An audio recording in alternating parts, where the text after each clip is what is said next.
जी हाँ, नमक ज्यादा है। आप इस पैकेज फूड को इसलिए खाते हैं ताकि आपकी सेहत को कोई खतरा नहीं होगा और आप स्वस्थ रहेंगे। लेकिन आपको ये जानकर हैरत होगी कि पैकेज फूड जो होते हैं वो सेहत के सबसे बड़े दुश्मन है। और कारण इनके पीछे है कि बहुत सारे पैकेज फूड ऐसे आ रहे हैं जिसमें नमक की मात्रा बहुत ज्यादा होती है। और तो और इनके ऊपर जो न्यूट्रिशनल लेबलिंग होती है उसमें भी कई में तो ये नहीं बताया गया होता है कि इसमें नमक कितना है। तो आज हम इसी पर चर्चा कर रहे हैं कि क्या पैकेज फूड में नमक का हाई डोज है और सेहत को इन पैकेज फूड से कितना ज्यादा खतरा है। मेरे साथ इस चर्चा में शामिल हो रहे हैं सागर कुराड़े साहब, जो all India food processors association के प्रेसिडेंट हैं, साथ ही George institute of global health के डिप्टी डायरेक्टर पल्लव मौलिक साहब, और शामिल होंगे फोर्टिस हॉस्पिटल के senior consultant doctor Bimleshdhar Pandey. तो यहां पर मैं मौलिक साहब आपसे सबसे पहले ये सवाल लेना चाहूंगा कि आपकी ही ये रिपोर्ट है कि पैकेज फूड में जिस तरीके से सॉल्ट का कंटेंट है वो कई में तो 2000 गुना तक ज्यादा है। एक पापड़ का एग्जांपल है जो मैं आप ही की रिपोर्ट से उठा रहा हूं। तो ऐसा भारत में कितने ज्यादा पैकेज फूड हैं जो इस तरीके से खतरनाक है, क्योंकि हम सब जानते हैं कि जो ज्यादा नमक है सेहत के लिए काफी खराब है। तो हम लोग जो रिसर्च किए हैं करीब 6000 प्रोडक्ट्स में, जिनमें से कम 1600 ऐसे प्रोडक्ट मिले जिसमें सॉल्ट के बारे में इंफॉर्मेशन दिया गया हुआ है। तो जब हम वो एनालाइज कर चुके तो उससे पता चला कि काफी सारे में सॉल्ट के जो क्वांटिटी है बहुत ज्यादा है, जो प्रेस्क्राइब लेवल होना चाहिए उससे भी काफी ज्यादा है, और जो शरीर के लिए खराब कर सकता है, मतलब it's bad for your health. So we are talking of रफली 1600 प्रोडक्ट्स ऐसे हमें मिला है जो प्रॉब्लमेटिक है।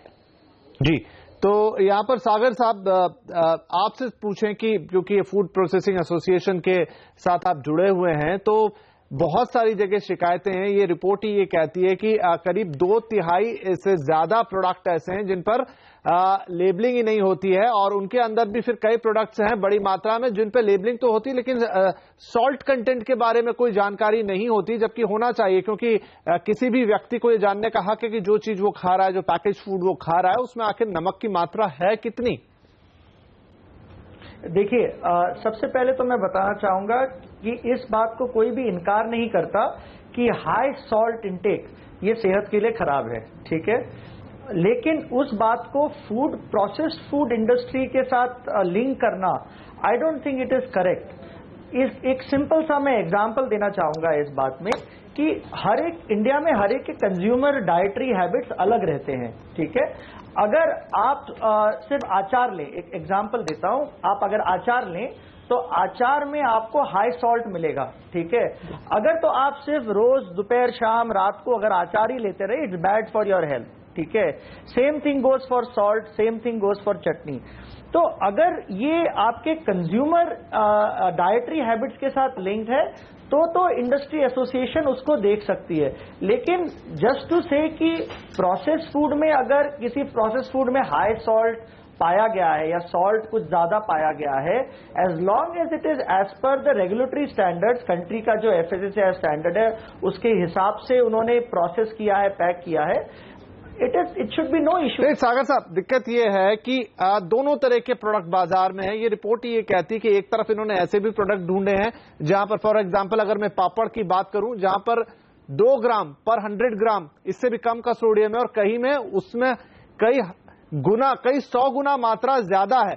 तो एक तो अच्छा प्रोडक्ट भी बिक रहा है और दूसरा ऐसा प्रोडक्ट भी है। अब आप कहेंगे कि पापड़ भी वैसी चीज है जैसे अचार है, लेकिन देखिए बहुत सारे लोग इसे बड़ी मात्रा में कंज्यूम करते हैं, और करते हैं तो फिर सेहत के लिए भी नुकसान है। अचार की बात मैं कहूं, घरों में तो मैं देखता हूं बच्चे अचार ऐसे ही खा जाते हैं, बच्चों के लिए कितना खतरनाक होगा।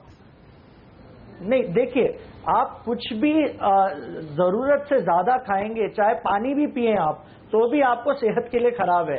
मैं ये WHO की जो स्टडी है, जो डिफाइंड है 2 ग्राम पर डे का जो डेफिनेशन दिया गया 5 ग्राम है, उस पर वो सोडियम 2 ग्राम है पर डे, और नमक, हाँ, अगर हम कन्वर्ट करें जी तो 5 ग्राम नमक की बात कर रहा हूं, क्योंकि आम भाषा में लोग नमक ही समझ पाएंगे, तो नमक 5 ग्राम। मैं नमक 5 ग्राम, बिल्कुल। तो मैं इस पर थोड़ा सा हाईलाइट करना चाहूंगा। देखिए, यूनिवर्सिटी ऑफ कैम्ब्रिज और Harvard school of public health, इन दोनों ने डिटेल में 187 कंट्रीज में स्टडी की हुई है। Let me tell you, 99% of the world population, 99% लोग 5 ग्राम पर डे सॉल्ट से ज्यादा लेते हैं, ठीक है, 99%। इंडिया का जो 3.7 सोडियम पाया गया है, या करीब 9.3 जो इनके स्टडी में पाया गया है, ये भी वर्ल्ड एवरेज से कम है। वर्ल्ड एवरेज 10 ग्राम पर डे का पाया गया है। ये मैं इंटरनेशनल स्टडीज की बात कर रहा हूं, ठीक है। उस पर से अगर आप एक एग्जांपल ले लें, चाइना का भी ले लें, ठीक है, चाइना में भी आपका 12 ग्राम पर डे का consumption, average consumption per day पाया गया है।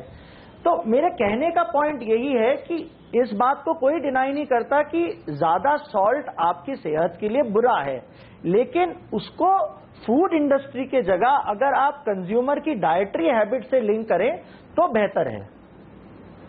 मौलिक साहब, तो जैसा यहां पर सागर साहब कह रहे हैं, लेकिन मेरा ये सवाल आता है कि यहां आपकी स्टडी ये भी कहती है कि कितना खा रहे हैं, कितना नहीं खा रहे हैं, फूड हैबिट्स कैसी है, उसके अलावा जो एक लेबलिंग होनी चाहिए, जो लोगों को पता लगना चाहिए कि वो क्या खा रहे हैं, वो जानकारी वाला एक बहुत बड़ा मूल प्रश्न है, वो कई जगह से गायब है।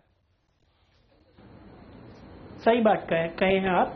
तो हमारे जो स्टडी है, मेन जो पर्पस था स्टडी का, वो था यही लोगों को बताने के लिए जो पैकेज्ड फूड हम खरीद रहे हैं मार्केट से, उनमें अधिकतर में ही वो लेबलिंग ही नहीं है कि लोगों को पता चले कि क्या उसमें खाने के चीज क्या है और कितने मात्रा में है। जो जिसमें है वो भी इनकम्प्लीट है, जो इंटरनेशनल स्टैंडर्ड्स के को फॉलो नहीं करके, कुछ कंपनी करके है, कुछ पैकेज फूड्स करके, लेकिन बहुत में ही नहीं है वो। तो अगर लोगों को जानकारी ही नहीं मिलता है कि हम क्या खा रहे हैं, कितने मात्रा में खा रहे हैं, ये सही है या गलत है, तब तो कितने सॉल्ट ले रहे हैं, कितने फैट ले रहे हैं, कितने शुगर ले रहे हैं, ये तो सवाल ही अलग हो जा रहा है ना। राइट। तो सागर साहब, यही मूल प्रश्न है कि बाकी डाइटरी हैबिट्स की आप बात कर रहे हैं, लेकिन जो लेबलिंग होनी चाहिए, जो फसाई का अपना नियम है, उसी को चीजें फॉलो नहीं करती हैं कि आप न्यूट्रिएंट लेबलिंग पर कम से कम ये दें। एक तो लेबलिंग हो, और लेबलिंग में भी फिर आप सोडियम की मात्रा को साफ साफ लिखें, वही लेबलिंग बहुत सारे प्रोडक्ट्स में से गायब है। देखिए, न्यूट्रिशनल लेबलिंग एक लेबलिंग स्टैंडर्ड का नॉर्म है FSSAI पे, ठीक है। तो आप कोई भी प्रोडक्ट एज पर की लेबल स्टैंडर्ड्स पर डिफाइन नहीं है, अगर आपका न्यूट्रिशनल लेबल उस पैकेजिंग पर डिफाइन नहीं है, it can immediately be rejected. It is not as per कि आपके रेगुलेटरी स्टैंडर्ड के हिसाब से आप नहीं बेच रहे, तो FSSAI उस पर जरूर एक्शन लेगी। लेकिन जहां तक सॉल्ट का डेफिनेशन सवाल है, न्यूट्रिशनल लेबल का सवाल है, क्या मैं पूछ सकता हूं कि ऐसे कौन से कंट्रीज में ये डिफाइंड है और कितने सारे कंट्रीज में ये डिफाइंड है? डॉक्टर मौलिक, ये मेरा सवाल है। जी हाँ, मौलिक साहब से बात करते हैं, फिर मैं भी एक सवाल रखूंगा आपके पास। लेकिन मौलिक साहब, बाकी देशों में क्या स्थिति है इसको लेकर, अगर हमें आपसे जानना चाहें। तो जैसे हम वो रिपोर्ट में लिखे हैं, मेरा कोलीग सही बोल रहे हैं कि अधिकतर कंट्री में हर प्रोडक्ट का जो डिटेल सॉल्ट कितना होना चाहिए वो नहीं है, लेकिन इसीलिए हम रिपोर्ट में भी यही बोल रहे हैं कि यूके का एक है, तो यूके का स्टैंडर्ड हम बोल रहे हैं उसी हिसाब से। लेकिन देखिए, हमारा ये रिसर्च का मेन जो पॉइंट था वो था कि सॉल्ट तो एक बात है, लेकिन उसके भी पहले है कि लेबलिंग किस टाइप का हो रहा है, किस क्वालिटी का हो रहा है, और मिनिमम गवर्नमेंट ऑफ इंडिया का जो रिक्वायरमेंट्स है वो भी नहीं फॉलो हो पा रहे हैं। जी, तो सागर साहब, मैं इस पर थोड़ा सा बोलिए बताइए, ऐड करना चाहूंगा। हाँ, बताइए। देखिए कि हमारे देश की क्लाइमेटिक कंडीशंस वेस्टर्न वर्ल्ड से, चाहे यूके हो चाहे यूएस हो, वो अलग है। हमारा एक ट्रॉपिकल कंडीशन का देश है। हम अगर बाहर निकलते हैं गर्मी में, वी आर स्वेटिंग मोर, हमें पसीना ज्यादा आता है, हमारा सॉल्ट लॉस भी ज्यादा होता है, ठीक है। सो हर एक कंट्री के एक अलग डिफाइंड नॉर्म्स हैं।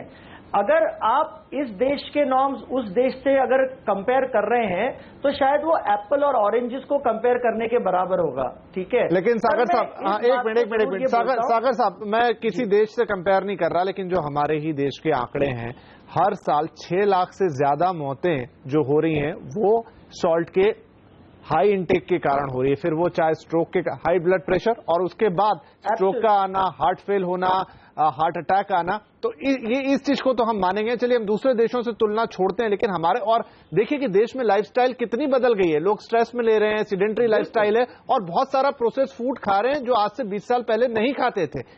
तो शायद यहां पर अब चौकन्ना होना चाहिए। चलिए मैं आपके पास आता हूं, लेकिन डॉक्टर विमलेश दत्त पांडे हमारे साथ जुड़ गए हैं। डॉक्टर साहब, थोड़ा आप लेट आए, लेकिन बातचीत यही चल रही थी कि इस समय नमक की ज्यादा मात्रा स्वास्थ्य के लिए कितना बड़ा खतरा बन गई है।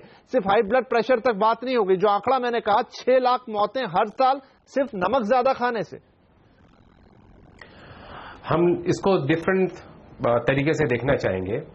अगर मैं छोटे बच्चे को जब से वो पैदा होता है और सॉल्ट ना दूं 2 साल 3 साल 4 साल तक, कुछ उसको नहीं होता। एक छोटा बच्चा मां का दूध लेता है, कोई सॉल्ट नहीं, किसी भी तरह का नहीं।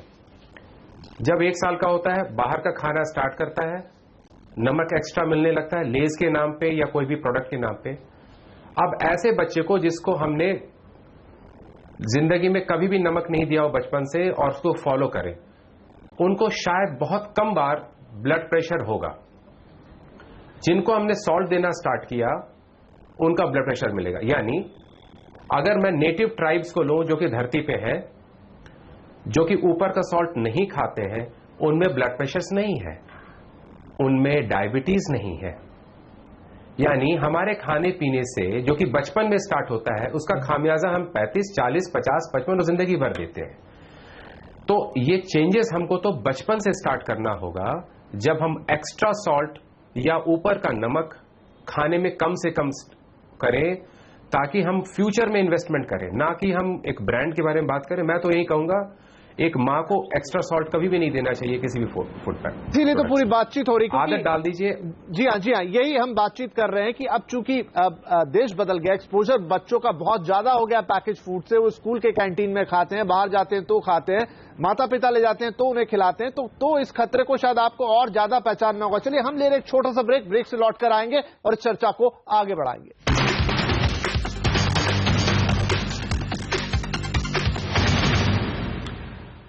नमक ज्यादा है जी, आज हम बात कर रहे हैं कि किस तरह से पैकेज्ड फूड में नमक की मात्रा ज्यादा होने से आपके सेहत पर उसका विपरीत प्रभाव पड़ता है और ये कई बड़ी बीमारियों का कारण बनता है और यहां तक कि जान के लिए भी खतरनाक हो सकता है। हमारा पूरा पैनल हमारे साथ है। यहां पर मौलिक साहब, आपने जो स्टडी की है, आपकी जो रिपोर्ट आई है, उसके आपने 18 अलग अलग फूड कैटेगरीज में स्टडी की है। तो वो कौन सी फूड कैटेगरीज हैं जिसमें ये लेबलिंग का डिफरेंस या ये कहे कि जो नमक की मात्रा है उसमें बहुत ज्यादा वेरिएशन पाया गया है और वो सबसे ज्यादा कंज्यूम होते हैं? 18 में से हम 9 ऐसे मिले हैं जिसमें सॉल्ट का इंफॉर्मेशन दिया हुआ था। स्पेसिफिकली मेरे पास अभी याद नहीं है कि कौन कौन सा है, लेकिन उनमें से सॉसेस है, पिकल्स है, मतलब अचार है, और कई सारे और ब्रेड भी है, जिसमें पापड़ टाइप का नमकीन है, जिसमें सॉल्ट का कंटेंट्स दिया हुआ था और जिसमें काफ़ी सारे वेरिएशन मिला। जैसे आप शुरू में बताया, पापड़ का अगर एग्जांपल दे लूँ तो वो मतलब एकदम कम क्वांटिटी से एकदम 100 गुना या उससे भी ज़्यादा गुना ज़्यादा सॉल्ट कंटेंट में मिला गया है। इतना वेरिएशन है मार्केट में, सिर्फ एक ही ये प्रोडक्ट का अगर एग्जांपल ले लूँ तो। जी, तो सागर साहब, जो बातचीत अभी हो रही थी, हम एक अवेयरनेस की बात कर रहे हैं, हम स्वास्थ्य की बात कर रहे हैं, स्वास्थ्य के प्रति जागरूकता की बात कर रहे हैं। तो क्या फूड प्रोसेसिंग एसोसिएशन जो आपकी है वो कोई अपने आप में फसाई तो स्टैंडर्ड तय करता ही है, लेकिन लोगों के स्वास्थ्य का ध्यान रखते हुए क्या आपकी तरफ से कोई एक मात्रा तय नहीं है या कोई स्टैंडर्ड तय नहीं? क्योंकि इतना वेरिएशन, इतना ज्यादा वेरिएशन तो वाकई दिक्कत है, क्योंकि कम लोग हैं, लोग अभी जागरूक भी नहीं कि फूड की लेबलिंग को पढ़े। लेबलिंग होने पर हम तो बात कर रहे हैं, लेकिन लोग पढ़ते भी नहीं है। नहीं, देखिए, सबसे पहले तो आपके जो पैनलिस्ट हैं डॉक्टर नीलेश, उनके साथ मैं काफी सहमत हूं कि ज्यादा सॉल्ट, टू मच सॉल्ट आपकी सेहत के लिए खराब है, ठीक है, दैट्स पीरियड।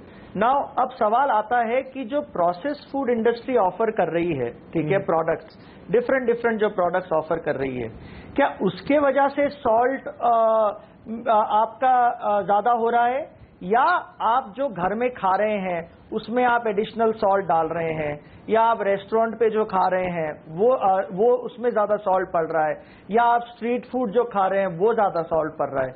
मेरे कहने का पॉइंट यही है कि फूड प्रोसेसिंग इंडस्ट्री इस बात को सपोर्ट करता है कि सॉल्ट कंटेंट एक रीजनेबल लेवल पे होना चाहिए, पर आप खुद ये भी जानते हैं कि जब आप एक केचप की बोतल लाते हैं या आप एक अचार की बोतल लाते हैं, आप सारा तो नहीं खाते हो और एक साथ तो नहीं खाते हो, आप एक मात्रा में खाते हैं। तो कंज्यूमर्स की डाइटरी हैबिट्स, एक न्यूट्रिशनल हैबिचुअल फॉर्म उनका जो होता है वो जरूरी है, एक लाइफस्टाइल अपना मेंटेन करना एक बड़ा इंपॉर्टेंट पार्ट है। इस पर मैं डॉक्टर्स के साथ बिल्कुल सहमत हूं और फूड इंडस्ट्री इसको सपोर्ट भी करता है। As far as FSSAI is concern, इस सब्जेक्ट पे जब भी डिस्कशन होगा इंडस्ट्री सागर साहब बहुत अच्छी बात है, आपका कंसर्न है, लेकिन मैं कह रहा हूं कि कोई एक मानदंड, कोई एक मानक, कोई एक क्राइटेरिया, कोई एक लिमिट क्या वो तय नहीं की जा सकती? वो सबके लिए अच्छी रहेगी। सही बात कह रहे हैं आप, लोग घर में खाना खाते हैं उसमें सॉल्ट डालते हैं, रेस्टोरेंट में खाते हैं, लेकिन जैसा लाइफस्टाइल आजकल हो गया है, पैकेज फूड पर निर्भरता लोगों की बहुत बढ़ गई है। हाँ सर, इस पर आपको थोड़ा ये समझना होगा कि ये जो सॉल्ट और ऑयल है, ठीक है, ये ट्रेडिशनल मेथड, चाहे अब आप पिकल का एग्जांपल ले लें, पिकलिंग में अगर आप बिना सॉल्ट के और बिना ऑयल के उसको आप प्रिजर्व ही नहीं कर सकते, ठीक है। तो ये एक इंपॉर्टेंट क्राइटेरिया ना हर एक में डिफाइन करना। नहीं, देखिए सागर साहब, यहीं पे एक फाइन लाइन है, यहीं पे एक फाइन लाइन है। मैं यही कह रहा हूं कि जो रिपोर्ट कह रही है वो भी ये नहीं कह रही कि आप उसमें नहीं डालेंगे, लेकिन एक कंपनी दूसरी कंपनी के मुकाबले 10% कम, कई गुना कम में वो प्रोडक्ट बना रही है और दूसरी कंपनी सेम प्रोडक्ट को कई गुना ज्यादा नमक के साथ बना रही है। तो ये जो वेरिएशन है इसे तो खत्म किया जा सकता है। अगर वही प्रोडक्ट कम नमक के साथ बन सकता है, बाजार में बिक सकता है, तो दूसरा भी जाएगा। सिर्फ एक लाइन डिफाइन करने की जरूरत है। सर मेरे को एक चीज बताएं, इस देश में अगर आप गुजरात में हैं, आपको एक तरह का सॉल्ट और स्पाइसीनेस पसंद है, अगर आप बंगाल में हैं, आपको दूसरा तरह का सॉल्ट और स्पाइसीनेस पसंद है। It is a big country. हर एक कंट्री में हर एक जो प्रोड्यूसर है, ठीक है, अपने लोकल मार्केट के हिसाब से बना के बेचता है, अपने लोकल टेस्ट प्रेफरेंस के हिसाब से बना के बेचता है। अगर मैंने एक प्रोड्यूसर का माल बंगाल से उठाया और दूसरे प्रोड्यूसर का माल गुजरात से उठाया, तो प्रोबेबली उसमें सॉल्ट डिफर्ड मिलेगा ही मिलेगा, because dietary preference of the local आप डाइटरी होगी। डॉक्टर पांडे, डाइटरी प्रेफरेंस ज्यादा इंपॉर्टेंट है, स्वाद ज्यादा इंपॉर्टेंट है या सेहत ज्यादा इंपॉर्टेंट है? क्योंकि बंगाल का व्यक्ति हो चाहे गुजरात का व्यक्ति हो, कुछ क्लाइमेटिक कंडीशंस का भी अंतर है, लेकिन ज्यादा सॉल्ट पूरे भारतीय उपमहाद्वीप में किसी की भी सेहत के लिए अच्छा नहीं होगा, ये बात तो तय है। क्या कहेंगे आप? अब आप अपने स्वाद को प्रेफरेंस देंगे या वक्त है कि हम सेहत को प्रेफरेंस देंगे, नमक को ध्यान रखेंगे कितनी मात्रा खा रहे हैं? यहां आने के पहले मैं बहुत कुछ सोच रहा था कि क्या चीज हम कम्युनिकेट कर सकते हैं अपनी सोसाइटी में। एक, अगर हम पैकेज्ड फूड इंडस्ट्री को देखें, उनका जिंदा रहना जरूरी है। आप कहीं ट्रैवल करते हैं तो आपको शायद सबसे साफ सुथरा कोई चीज मिलेगा, वो है packaged, because untouched by hand. तो आपको लेना आपकी मजबूरी है, लेकिन उसमें कैटेगराइजेशन होना चाहिए। अगर सॉल्ट कंटेंट ज्यादा है तो it should be clearly labelled with a particular colour. Colour coding हमारी मेडिकल इंडस्ट्री में होती है। सिरिंज की निडल का कलर कोड होता है, 22 गेज का कलर कोड डिफरेंट है, 23 का डिफरेंट है, 24 का डिफरेंट है, 18 का डिफरेंट है। So if you have a high salt content, आप उसको कहिए this is the colour coding that says that it is high amount in salt, इसकी मात्रा कम से कम कंज्यूम हो। अगला प्रोडक्ट में एक लेबलिंग कीजिए। दूसरी बात है, अंग्रेजी में लिखी गई है, कहां तक लोग गांव देहात की इसको समझेंगे? कम से कम एक उस भाषा में भी लिखी जानी चाहिए जिससे लोग समझ सके। जैसे गुजरात का प्रोडक्ट गुजराती लोग सिर्फ अपनी भाषा में समझ सकेंगे जी। तो बहुत सारी बातें जो हमारी है ये केवल शहरों तक ना समझ गया मैं, आपकी बात समझ में आई कि कम से, और कलर कोड तो हर कोई समझ जाएगा क्योंकि अंतिम अब कुछ आखिरी समय बचा है मेरे पास। सागर साहब क्या इन बातों से सहमत होंगे? क्योंकि देखिए स्वास्थ्य सबसे ऊपर है, आपकी सारी बातें सहमत है, पैकेज फूड पर बहुत डिपेंड है, लेकिन कलर कोडिंग या इस तरह के प्रावधान तो किए जा सकते हैं जिससे लोग अवेयर रहें कि क्या खा रहे हैं और कितना खा रहे हैं। बिल्कुल, मैं देखिए कलर कोडिंग इंडस्ट्री में होती ही है। अगर आज वेज अगर ग्रीन है और अगर रेड सॉल्ट के लिए मैं कह रहा हूं, सॉल्ट, शुगर कंटेंट, ये सब चीजें। श्योर, तो आइडिया इज कि आप कहां तक, मैं इस बात से टोटल सहमत हूं कि अगर किसी colour coding point of view से आपको किसी चीज पर देखना है, we are open to the whole perspective of it, but इतना जरूर है कि डिफाइंड लेवल, देखिए आदमी कितना खाएगा। अगर मेरे घर में पेप्सी पड़ी है, एक somebody जो हेल्थ कॉन्शियस है बोलेगा कि मेरे को चाहिए, या कोई अगर कार्बोनेटेड ड्रिंक अगर पड़ी है कोई बोलेगा नहीं चाहिए मेरे को। तो it is a matter of a personal preference. चलिए, पर्सनल प्रेफरेंस की भी मैटर है, लोगों को अपने थोड़ा समय की कमी है इसलिए मैं रोकना चाहूंगा आपको, अपने स्वास्थ्य का ध्यान रखना है, लेकिन हम ये उम्मीद करेंगे कि पैकेज फूड इंडस्ट्री भी यहाँ अपनी जिम्मेदारी को समझेगी। डॉक्टर साहब ने जो बातें बताई वो भी लोग ध्यान में रखेंगे, और जो रिपोर्ट आई है इन तमाम चीजों को ध्यान में रखते हुए हर तरफ से अगर एक एक कदम बढ़ेगा तो इस देश में स्वस्थ लोग ज्यादा होंगे। और जो आंकड़े की हम बात कर रहे थे, बड़ा डरावना आंकड़ा है, हर साल ज्यादा नमक से 6 लाख से ज्यादा मौतें, उसमें कमी आते हुए देखेंगे और एक स्वस्थ भारत की तरफ बढ़ेंगे। आप सबका इस चर्चा में शामिल होने के लिए बहुत शुक्रिया। नमस्कार।